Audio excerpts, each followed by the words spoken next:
Chapitre 73, deuxième partie. Villefort tomba plutôt qu'il ne s'assit sur un banc.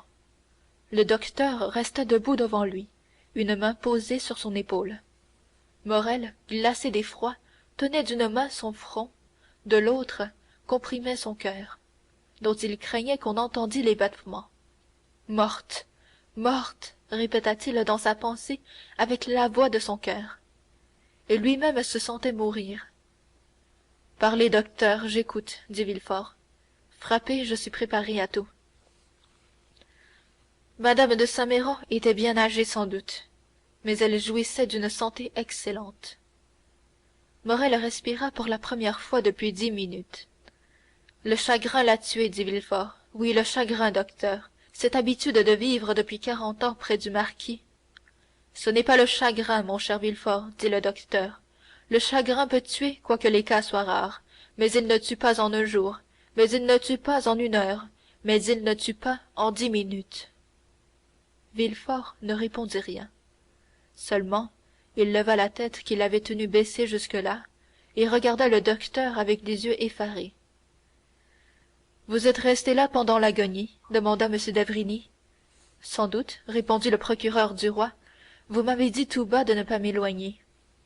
Avez-vous remarqué les symptômes du mal auquel Mme de Saint Méran a succombé? Certainement.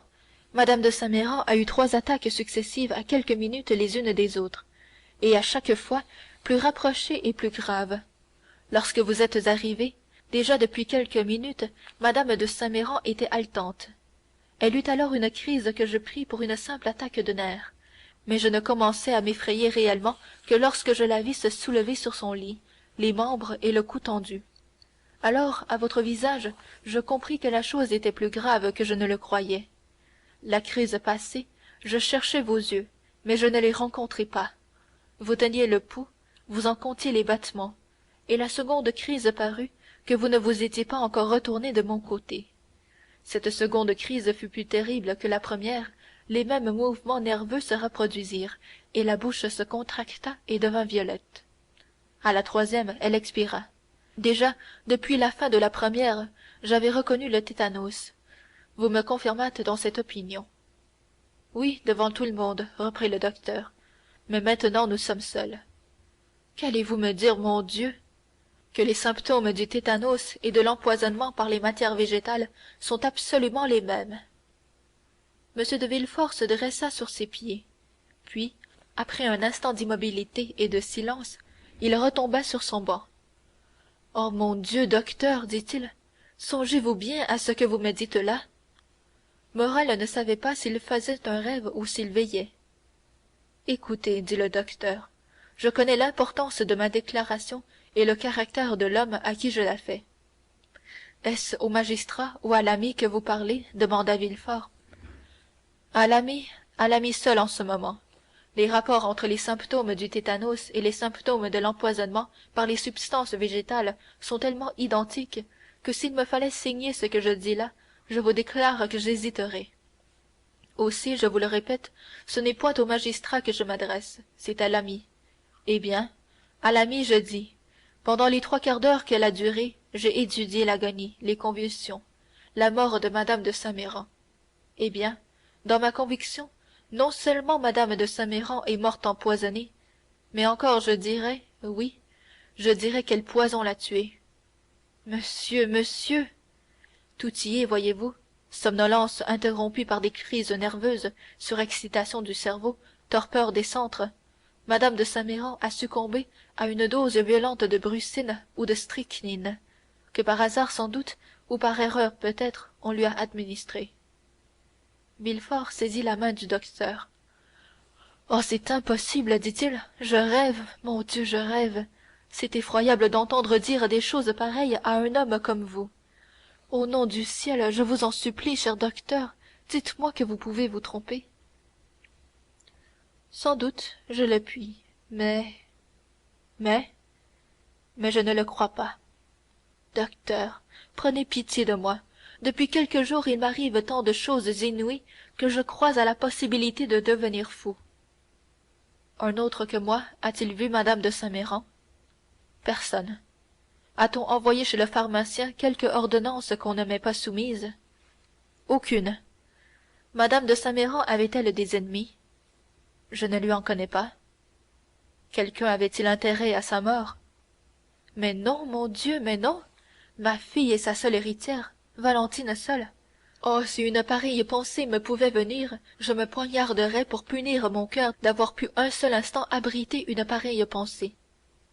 Oh, s'écria à son tour M. d'Avrigny, cher ami, à Dieu ne plaise que j'accuse quelqu'un.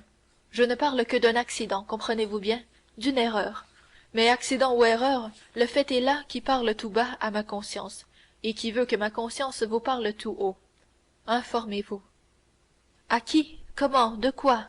Voyons, Barrois, le vieux domestique, ne se serait-il pas trompé, et n'aurait-il pas donné à madame de Saint-Méran quelque potion préparée pour son maître? Pour mon père? Oui. Mais comment une potion préparée pour monsieur Noirtier peut-elle empoisonner madame de Saint-Méran?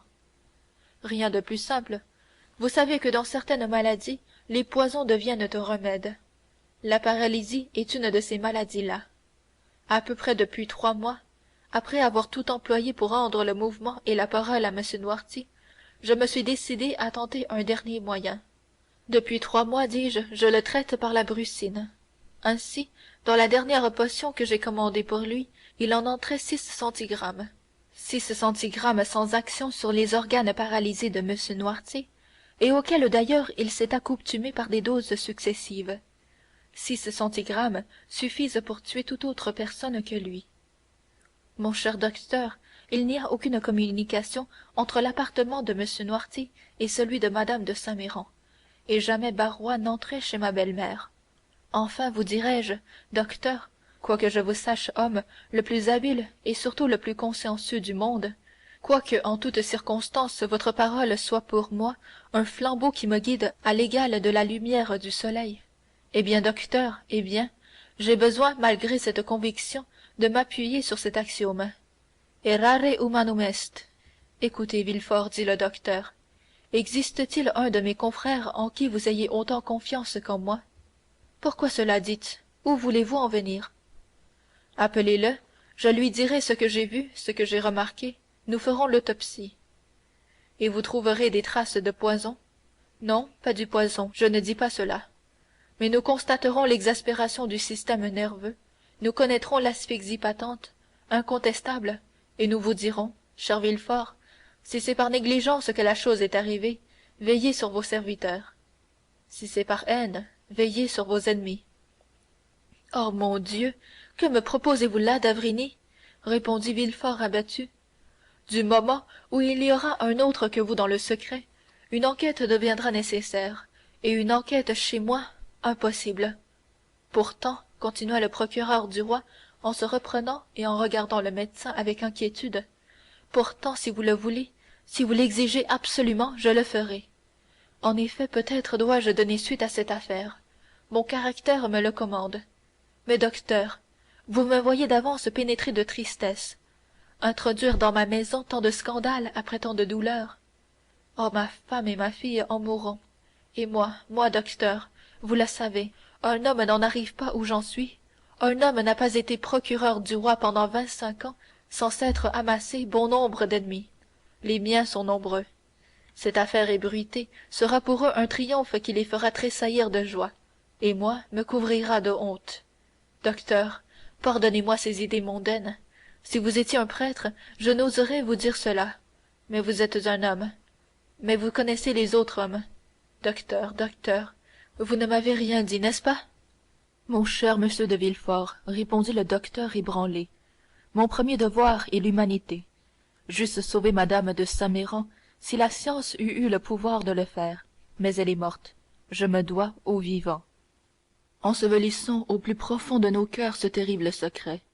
Je permettrai, si les yeux de quelques-uns s'ouvrent là-dessus, qu'on impute à mon ignorance le silence que j'aurai gardé. Cependant, monsieur, cherchez toujours, cherchez activement, car peut-être cela ne s'arrêtera-t-il point là. Et quand vous aurez trouvé le coupable, si vous le trouvez, c'est moi qui vous dirai, vous êtes magistrat, faites ce que vous voudrez. Oh, merci, docteur, dit Villefort, avec une joie indicible. je n'ai jamais eu de meilleur ami que vous. Et comme s'il eût craint que le docteur d'avrigny ne revînt sur cette concession, il se leva et entraîna le docteur du côté de la maison. Ils s'éloignèrent. Morrel, comme s'il eût besoin de respirer, sortit sa tête du taillis, et la lune éclaira ce visage si pâle qu'on eût pu le prendre pour un fantôme. Dieu me protège d'une manifeste mais terrible façon, dit-il. Mais Valentine, Valentine, pauvre amie, résistera-t-elle à tant de douleurs? En disant ces mots, il regardait alternativement la fenêtre aux rideaux rouges et les 3 fenêtres aux rideaux blancs. La lumière avait presque complètement disparu de la fenêtre aux rideaux rouges. Sans doute Madame de Villefort venait d'éteindre sa lampe, et la veilleuse seule envoyait son reflet aux vitres. À l'extrémité du bâtiment, au contraire, il vit s'ouvrir une des 3 fenêtres aux rideaux blancs. Une bougie, placée sur la cheminée, jeta au dehors quelques rayons de sa pâle lumière, et une ombre vint un instant s'accouder au balcon.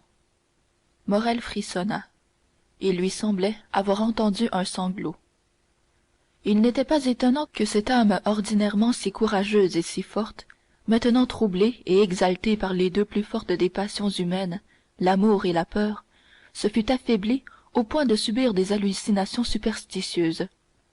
Quoiqu'il fût impossible, caché comme il l'était, que l'œil de Valentine le distinguât, il crut se voir appelé par l'ombre de la fenêtre. Son esprit troublé le lui disait, son cœur ardent le lui répétait. Cette double erreur devenait une réalité irrésistible, et par un de ces incompréhensibles élans de jeunesse, il bondit hors de sa cachette, et en 2 enjambées, au risque d'être vu, au risque d'effrayer Valentine, au risque de donner l'éveil par quelque cri involontaire échappé à la jeune fille, il franchit ce parterre que la lune faisait large et blanc comme un lac, et gagnant la rangée de caisses d'orangers qui s'étendait devant la maison, il atteignit les marches du perron, qu'il monta rapidement, et poussa la porte, qui s'ouvrit sans résistance devant lui. Valentine ne l'avait pas vu. Ses yeux levés au ciel suivaient un nuage d'argent glissant sur l'azur, et dont la forme était celle d'une ombre qui monte au ciel.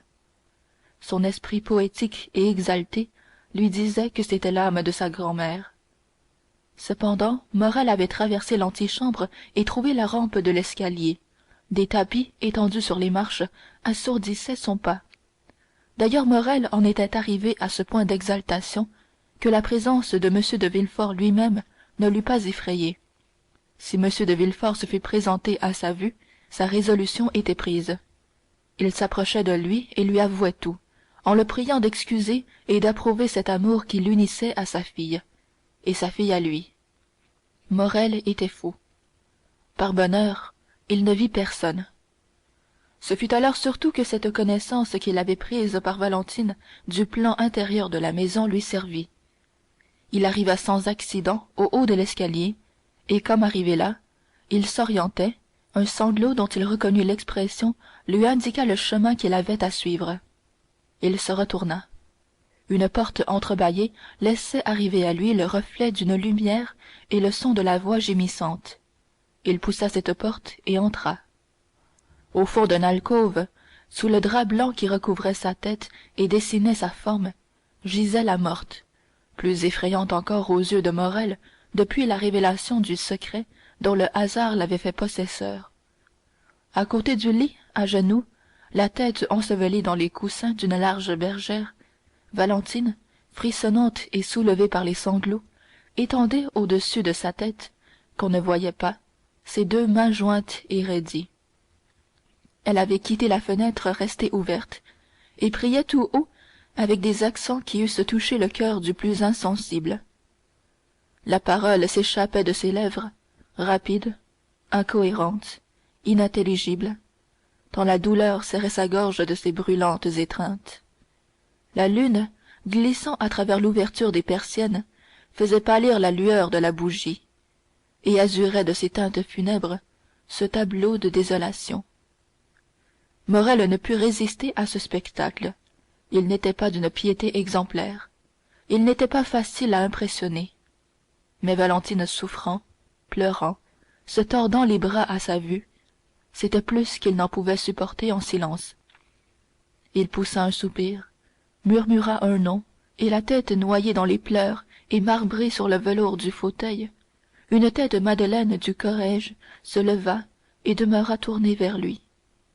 Valentine le vit et ne témoigna point d'étonnement. Il n'y a plus d'émotion intermédiaire dans un cœur gonflé par un désespoir suprême. Morrel tendit la main à son ami. Valentine, pour toute excuse de ce qu'elle n'avait point été le trouver, lui montra le cadavre gisant sous le drap funèbre et recommença à sangloter.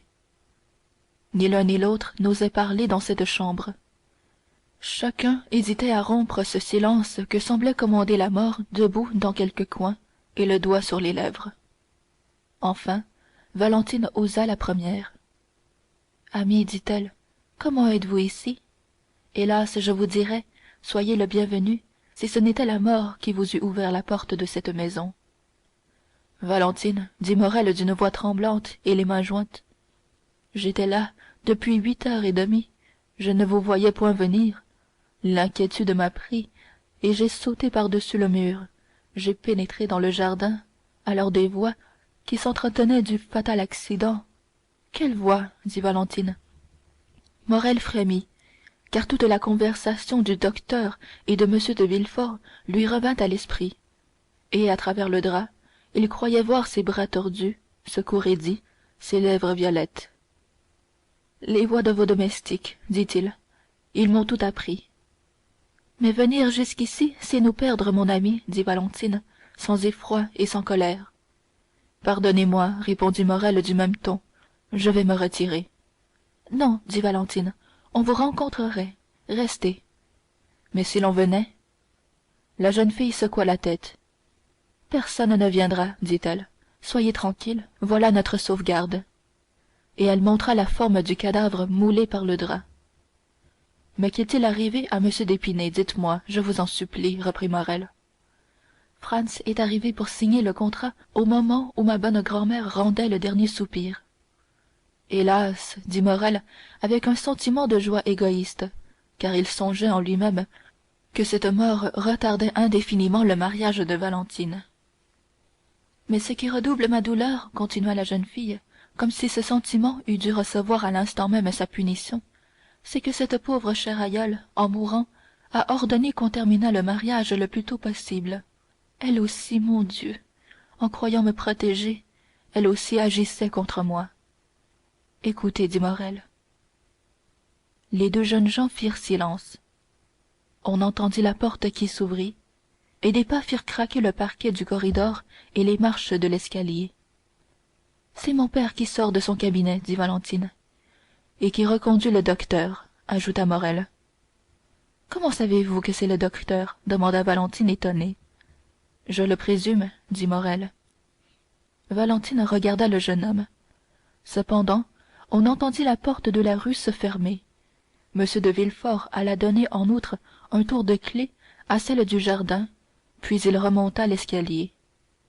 Arrivé dans l'antichambre, il s'arrêta un instant, comme s'il hésitait s'il devait entrer chez lui ou dans la chambre de Mme de Saint Méran.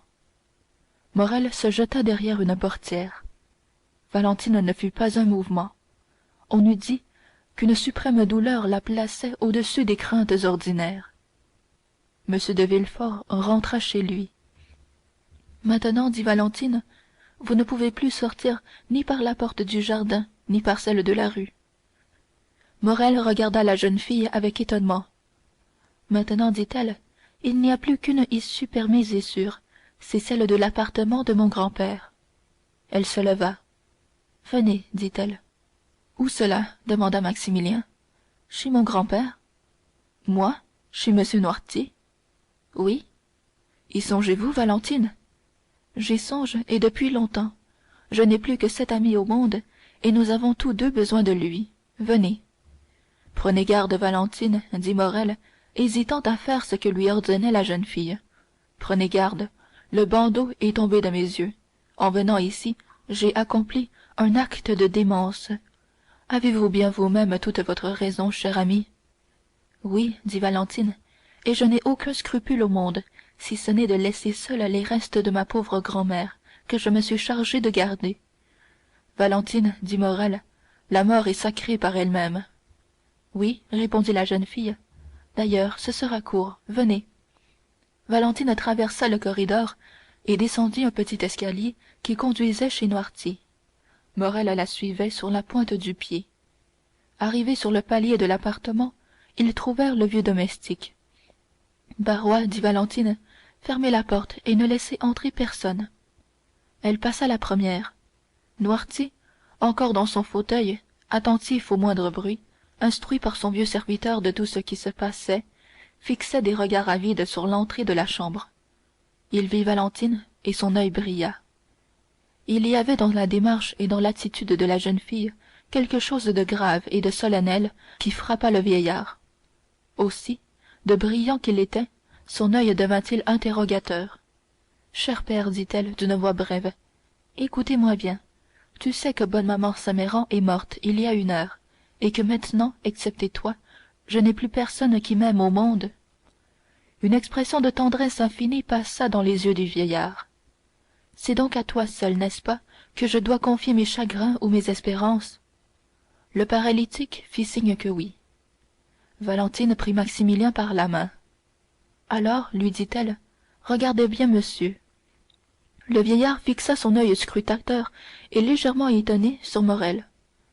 C'est monsieur Maximilien Morrel, dit-elle, le fils de cet honnête négociant de Marseille, dont tu as sans doute entendu parler. Oui, fit le vieillard. C'est un nom irréprochable que Maximilien est en train de rendre glorieux, car à 30 ans, il est capitaine de Spahis, officier de la Légion d'honneur. Le vieillard fit signe qu'il se le rappelait. Eh bien, bon papa, dit Valentine, en se mettant à genoux devant le vieillard et en montrant Maximilien d'une main. Je l'aime, et ne serai qu'à lui. Si l'on me force d'en épouser un autre, je me laisserai mourir ou je me tuerai. Les yeux du paralytique exprimaient tout un monde de pensées tumultueuses.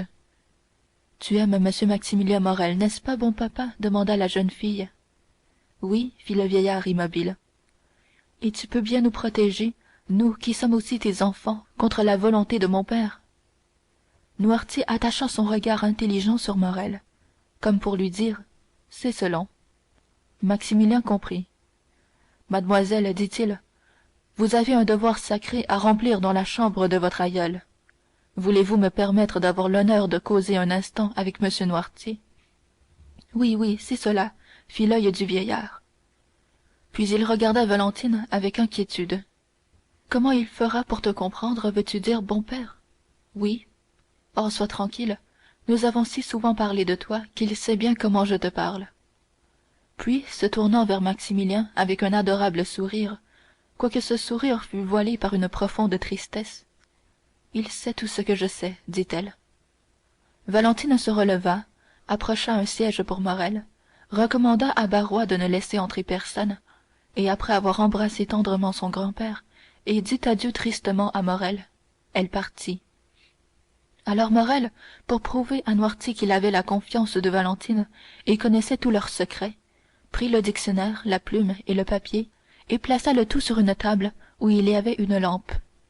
Mais d'abord, dit Morrel, permettez-moi, monsieur, de vous raconter qui je suis, comment j'aime mademoiselle Valentine et quels sont mes desseins à son égard. J'écoute, fit Noirtier. C'était un spectacle assez imposant que ce vieillard, inutile fardeau en apparence, et qui était devenu le seul protecteur, le seul appui, le seul juge de 2 amants jeunes, beaux, forts et entrant dans la vie. Sa figure, empreinte d'une noblesse et d'une austérité remarquables, imposait à Morrel, qui commença son récit en tremblant. Il raconta alors comment il avait connu, comment il avait aimé Valentine, et comment Valentine, dans son isolement et son malheur, avait accueilli l'offre de son dévouement. Il lui dit quelles étaient sa naissance, sa position, sa fortune, et plus d'une fois, lorsqu'il interrogea le regard du paralytique, ce regard lui répondit « C'est bien, continuez. » Maintenant, dit Morrel, quand il eut fini cette première partie de son récit, « Maintenant que je vous ai dit, monsieur, mon amour et mes espérances, dois-je vous dire nos projets ?» Oui, fit le vieillard. Eh bien, voilà ce que nous avions résolu. Et alors il raconta tout à Noirtier, comment un cabriolet attendait dans l'enclos, comment il comptait enlever Valentine, la conduire chez sa sœur, l'épouser, et dans une respectueuse attente espérer le pardon de m de Villefort. Non, dit Noirtier. Non, reprit Morrel, ce n'est pas ainsi qu'il faut faire. Non. Ainsi ce projet n'a point votre assentiment. Non. Eh bien, il y a un autre moyen, dit Morrel. Le regard interrogateur du vieillard demanda. Lequel? J'irai, continua Maximilien, j'irai trouver m Franz d'Épinay.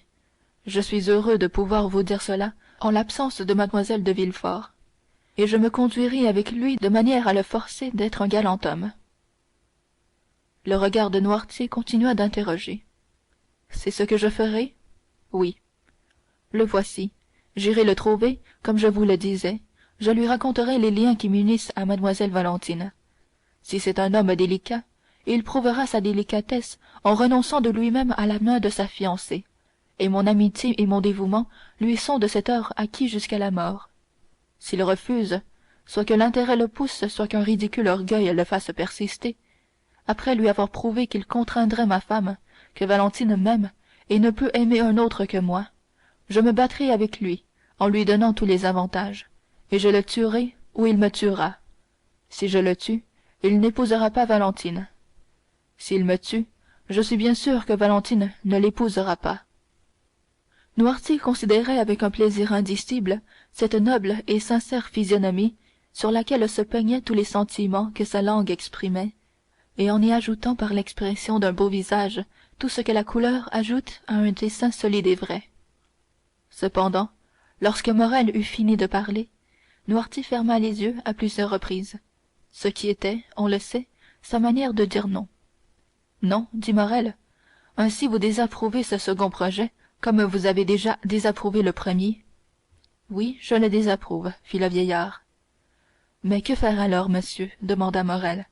Les dernières paroles de madame de Saint Méran ont été pour que le mariage de sa petite-fille ne se fît point attendre. Dois-je laisser les choses s'accomplir? Noirtier resta immobile. Oui, je comprends, dit Morrel. Je dois attendre. Oui. Mais tout délai nous perdra, monsieur, reprit le jeune homme. Seule, Valentine est sans force, et on la contraindra comme un enfant. Entrez ici miraculeusement pour savoir ce qui s'y passe, admis miraculeusement devant vous, je ne puis raisonnablement espérer que ces bonnes chances se renouvellent. Croyez-moi, il n'y a que l'un ou l'autre de ces deux partis que je vous propose. Pardonnez cette vanité à ma jeunesse, qui soit le bon. Dites-moi celui des deux que vous préférez. Autorisez-vous mademoiselle Valentine à se confier à mon honneur? Non. Préférez-vous que j'aille trouver m d'Épinay? Non. Mais mon Dieu, de qui nous viendra le secours que nous attendons du ciel? Le vieillard sourit de ses yeux, comme il avait l'habitude de sourire quand on lui parlait du ciel. Il était toujours resté un peu d'athéisme dans les idées du vieux jacobin. Du hasard, reprit Morrel. Non. De vous? Oui. De vous? Oui, répéta le vieillard. Vous comprenez bien ce que je vous demande, monsieur. Excusez mon insistance, car ma vie est dans votre réponse. Notre salut nous viendra de vous? Oui. Vous en êtes sûr? Oui. Vous en répondez? Oui. Et il y avait dans le regard qui donnait cette affirmation une telle fermeté qu'il n'y avait pas moyen de douter de la volonté, sinon de la puissance. Oh, merci, monsieur, merci 100 fois. Mais comment, à moins que miracle du Seigneur ne vous rende la parole, le geste, le mouvement, comment pourrez-vous, vous, enchaîné dans ce fauteuil, vous, muet et immobile, comment pourrez-vous vous opposer à ce mariage? Un sourire éclaira le visage du vieillard, sourire étrange que celui des yeux sur un visage immobile. Ainsi je dois attendre? Demanda le jeune homme. Oui. Mais le contrat? Le même sourire reparut. Voulez-vous donc me dire qu'il ne sera pas signé? Oui, dit Noirtier. Ainsi le contrat ne sera même pas signé, s'écria Morrel. Oh, pardonnez, monsieur, à l'annonce d'un grand bonheur, il est bien permis de douter. Le contrat ne sera pas signé? Non, dit le paralytique. Malgré cette assurance, Morrel hésitait à croire. Cette promesse d'un vieillard impotent était si étrange qu'au lieu de venir d'une force de volonté, elle pouvait émaner d'un affaiblissement des organes. N'est-il pas naturel que l'insensé qui ignore sa folie prétende réaliser des choses au-dessus de sa puissance. Le faible parle des fardeaux qu'il soulève, le timide des géants qu'il affronte, le pauvre des trésors qu'il manie, le plus humble paysan, au compte de son orgueil, s'appelle Jupiter. Soit que Noirtier eût compris l'indécision du jeune homme, soit qu'il n'ajoutât pas complètement foi à la docilité qu'il avait montrée, il le regarda fixement. Que voulez-vous, monsieur demanda Morrel. Que je vous renouvelle ma promesse de ne rien faire? Le regard de Noirtier demeura fixe et ferme, comme pour dire qu'une promesse ne lui suffisait pas. Puis il passa du visage à la main. Voulez-vous que je jure, monsieur demanda Maximilien. Oui, fit le paralytique avec la même solennité. Je le veux. Morrel comprit que le vieillard attachait une grande importance à ce serment. Il étendit la main. Sur mon honneur, dit-il, je vous jure d'attendre ce que vous aurez décidé pour agir contre M. d'Épinay. Bien, fit des yeux le vieillard. Maintenant, monsieur, demanda Morrel, ordonnez-vous que je me retire? Oui.